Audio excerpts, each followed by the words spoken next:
देखो लाभ हानि के सवाल में या परसेंटेज के सवाल में भी लिखवाया था, एक भी प्रतिशत वाला मान दिख जाए तो एक भी का मतलब है 2 दिखे तो भी चलेगा, 3 दिखे तो भी चलेगा, एक तो दिख रहा है क्या? तो क्या मानोगे? 100। तो 100 मानना है। किसको मानोगे? तो देखो जिसके पास लिखा है, लेकिन अभी पास वाला कुछ भी नहीं है, लाभ हानि का है, तो लाभ हानि में मैन कौन होता है? क्रय मूल्य। तो क्रय मूल्य को कितना मानोगे? 100। क्रय मूल्य को 100% मानना है। और ये लिख दिया, क्रय मूल्य को देखो 100% मान लो, ये मुझे मानना है इसलिए बता रहा हूं, ठीक है? तो क्रय मूल्य को कितना मान लो? अब थोड़ी देर सवाल को साइड में छोड़ दो, अब आप ही हो मालिक ने, आप ये वस्तु कितने में खरीद के लाए? 100 में। अब आप सवाल पढ़ो, देखो एक व्यक्ति यानी आपने एक वस्तु कितने % हानि पर बेची? 20%। आप मुझे बताओ, आपने वस्तु को बेची 20% हानि पर, तो आपको कितने पैसे मिलेंगे? 80 रुपए। और ले आओगे क्या? ये मैंने एक इसलिए लिखा है कि वो 2 बार बेच रहा है, वो 3 बार भी बेच सकता है, ये 80 तो लिख दोगे क्या? 20 मैंने उड़ा दिया तो चलेगा, आप क्यों लिखेंगे? आप बताओ 100 की वस्तु को 20% नुकसान पे 80 में बेच दोगे? अरे इतना ले आओगे क्या? अब आगे पढ़ो, यदि वह उसे, देखो अब आप सोच रहे हो कि यदि मैंने उसे 200 रुपए में ज्यादा बेचा होता तो मुझे, ये उसका आपके लिए पढ़ रहे, ठीक है, तो मुझे 5% का लाभ होता। देखो हम हमेशा पैसों को छोड़ देते हैं, तो पैसों को छोड़ दो। आप बताओ, आप चाहते हो, बैठे बैठे सोच रहे हो कि मेरे को फ्री फोकट में नुकसान हो गया, अगर मैं उसको इतने रुपए ज्यादा में बेचता तो मुझे 5% लाभ होता। अब आप बताओ वस्तु कितने की है? अभी भी 100 की। आप चाहते हो कि आपको 5% का लाभ हो, तो वस्तु कितने में बेचनी चाहिए थी? अरे ये तो ले आओगे क्या? वही आपकी वस्तु है, पहली बार आपने 80 में बेची, अब आप बैठे बैठे सोच रहे हो कि मैं चाहता, जैसे आपका दोस्त ही ले गया, आप ऐसे सोचो कि मेरा दोस्त मेरे को 20% का घाटा करवा गया, कोई दूसरा होता तो मैं तो इस पे 5% का लाभ कमाता हूं, तो आप कितने में बेचते? 105 में। अब मुझे बताओ आपने कितना घाटा सहन किया? तो देखो 80 से, अब बताओ इससे देखोगे क्या? क्यों देखोगे? घाटा तो यही हुआ क्या भाई, आप खरीदो उससे नहीं देखते, हमने जितने में बेचा और हम जितने में बेच सकते थे उसी के बीच में देखोगे। आपने पहले 80 में बेचा और अब आपने 105 में बेचा, कितने रुपए ज्यादा में बेचा आपने? 25। और ये तो ले आओगे क्या? 20 से 90, 90 से 100, 100 से 5। तो हम अगर 20% हानि की अपेक्षा हम उसे 5% लाभ पर बेचते तो मुझे कितने रुपए ज्यादा मिलते हैं? 25%। लेकिन ये तो मैंने माना है, अगर आप 1000 मानते तो 250 आता, आप 10,000 मानते तो 2500 आता, और आप 50 मानते तो 12.5 आता। आपके मानने पे डिपेंड है। तो आपने 100 माना तब आंसर कितना आया, लेकिन सवाल में कितने रुपए ज्यादा मिल रहे हैं? यार है कि मुझे 25% ज्यादा मिला, लेकिन सवाल वाले को, सवाल को कितना ज्यादा मिला? 200 ज्यादा। अब पहले तो ये बता दो ऐसा कहां पढ़ा है? ये सवाल छोड़ दो, ऐसी लाइनें कहां पढ़ी है? तो आप याद कर लो परीक्षा वाले सवाल, उसमें कहा था पटवारी प्री में एक सवाल आया था कि किसी परीक्षा का उत्तीर्णांक 36% है, लेकिन वो उसमें नाम भी था सनी, लेकिन सनी 24% अंक प्राप्त करके 9 नंबर से फेल हो गया। तब हमने लिखा भी था पासिंग नंबर कितने थे? 36। सनी कितने % लाया? 24। और सवाल में कितने नंबर से फेल हो गया? 9 से। लेकिन फिर कहा था आपका देखो हमारे हिसाब से तो सनी कितने नंबर से फेल हुआ? 12%। सवाल वाले के हिसाब से 9, तो 12% बराबर 9। ये कर रखा हमने सवाल, सेम ऐसा ही है। हमारा 25% सवाल वाले के किसके बराबर है? अरे आ रहा है क्या? तो हमारा 25% सवाल वाले के किसके बराबर है? 200। हम हमेशा किसका मान निकालेंगे? 1%। अब देखो मैं बटे में नहीं ला रहा क्योंकि अपने को 1 से 25 तक पहाड़े आते हैं और ये 25 ही तो है। बताओ 25 के पहाड़े में 200 कितनी बार आएगा? 8 बार आएगा क्या? तो साइड से साइड में काट रहे, 25, 8, 200। अब किसका मान पूछा है? लागत मूल्य। अब लागत मूल्य आपने कितना माना है? 100। तो देखो क्रय मूल्य जब भी पूछे, लागत मूल्य जब भी पूछे, पीछे 2 जीरो बढ़ा के आ जाना। तो 8 के पीछे कितने जीरो बढ़ाओगे? 2। तो अपना आंसर कितना हो जाएगा? 800। ये आंसर है। अरे एक बार पढ़ लो, सवाल आया समझ में? एक बार फिर से पढ़ लो। देखो वस्तु ये लिखना जरूरी नहीं है, मन में मान लो 100। 20% हानि मतलब कितने में बेचोगे? 80। 5% लाभ मतलब कितने में बेचोगे? 105। अब सवाल में बोल रहा है कि 200 ज्यादा में बेचा, लेकिन हम जब देख रहे हैं तो मेरा तो 25 ही ज्यादा है, तो मेरा 25 सवाल वाले के 200 के बराबर है। तो 25% बराबर 200, 1% बराबर 8, तो 100% बराबर 800। अब बताओ ले आओगे? ये जल्दी होगा क्या? ऑप्शन से क्यों करना है? ये जल्दी होगा। अरे सवाल लिख दिया। हाँ, अब देखो दो तरीके बता रहा हूं, अगर आप प्रैक्टिस अच्छे से कर लो तो ये बार बार 100 लिखना जरूरी नहीं है। अरे एक बार अब देख लो, देखो 10% का नुकसान हो गया, यही है कि एक वस्तु को 10% के नुकसान, वस्तु कितने में खरीदोगे? देखो ये तो क्रय मूल्य हो गया। अब पहली बार 10% का नुकसान हो गया मतलब 90, और दूसरी बार क्या हो रहा है? 12.5 का लाभ। तो देखो दूसरी बार अभी तो लिख सकते हो क्या? 112 सही 1/2, 100 जोड़ दिया मैंने खाली। अरे ये लिख लोगे?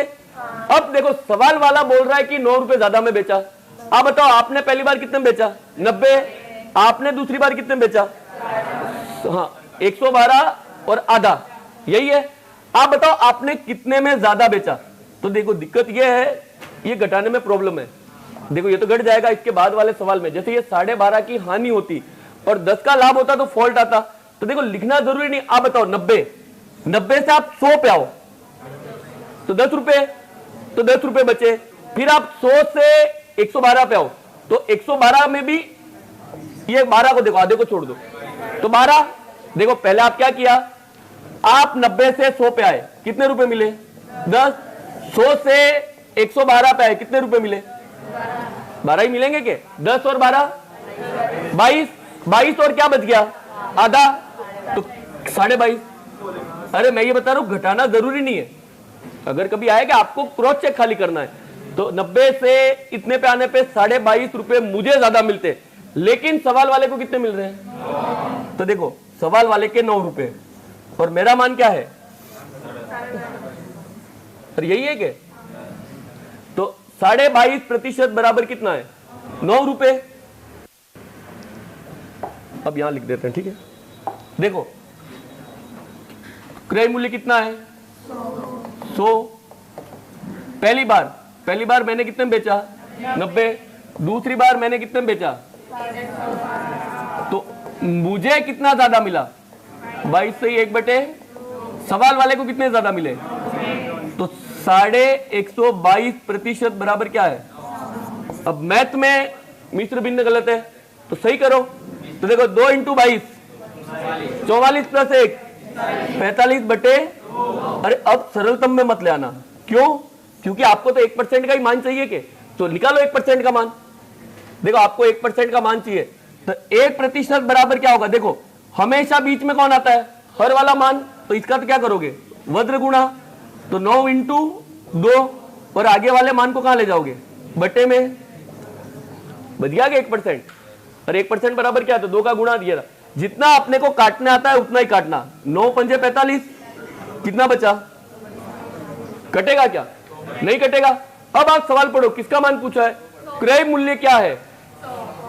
तो 2/5 का गुणा ही तो करना है।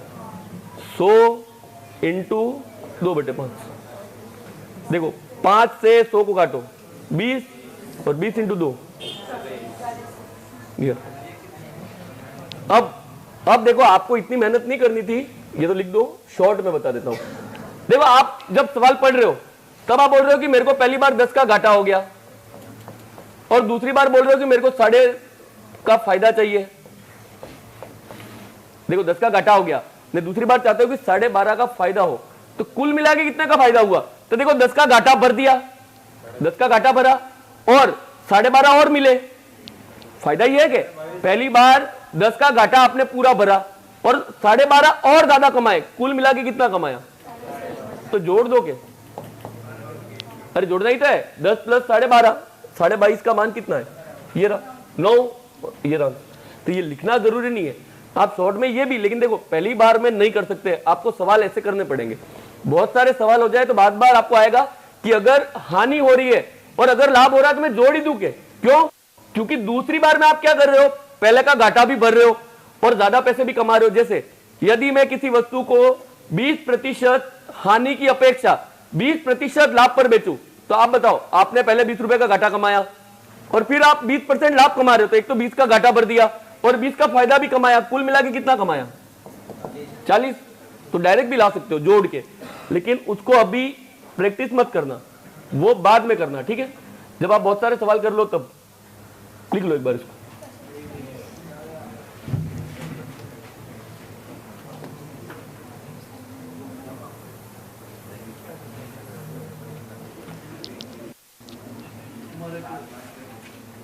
जल्दी लिखना। देखो किसी वस्तु के बिक्री मूल्य में, देखो वही है बेचने वाला, ठीक है, 12 रुपए की कमी से, देखो एक बार कम है, बात एक ही है, 12 रुपए की कमी से 5% का संभावित लाभ। देखो अब ऐसे सोचना, ये संभावित लाभ कुछ होता नहीं है, ठीक है, लाभ ही है। जैसे कोई सवाल है निबल लाभ, तो लाभ ही होता है, अब वो पैसा लाभ ही है, अपने को इन नामों से कोई लेना देना नहीं है, लाभ। तो देखो 5% का संभावित लाभ 2.5% की किसमें बदल गया, हानि में। क्या मतलब है, तो देखो इसको छोड़ो, मान लो आप एक दुकान पे बैठे हो, आप सोच रहे हो कि अगर मैं इस वस्तु पे 12 रुपए कम लूंगा तो मुझे जो 5 रुपए का फायदा हो रहा था वो अब मुझे क्या हो जाएगा, 2.5 रुपए का नुकसान। तो बताओ आपको कुल कितने का नुकसान हुआ। तो देखो 5 रुपए ज्यादा मिलते वो चले गए और 2.5 रुपए और चले गए, जेब से भी तो कुल मिला के कितने रुपए गए, 7.5। कुल मिला के मेरी जेब से 7.5 चले गए, जबकि सवाल वाला कितने बोल रहा है यार, तो 7.5% 12 है। अब एक बार पढ़ लो, लिखना नहीं है, कल डाउट आया तो मेरे पास वापस ले आना, पढ़ लो, यही है क्या मतलब वो देख लो।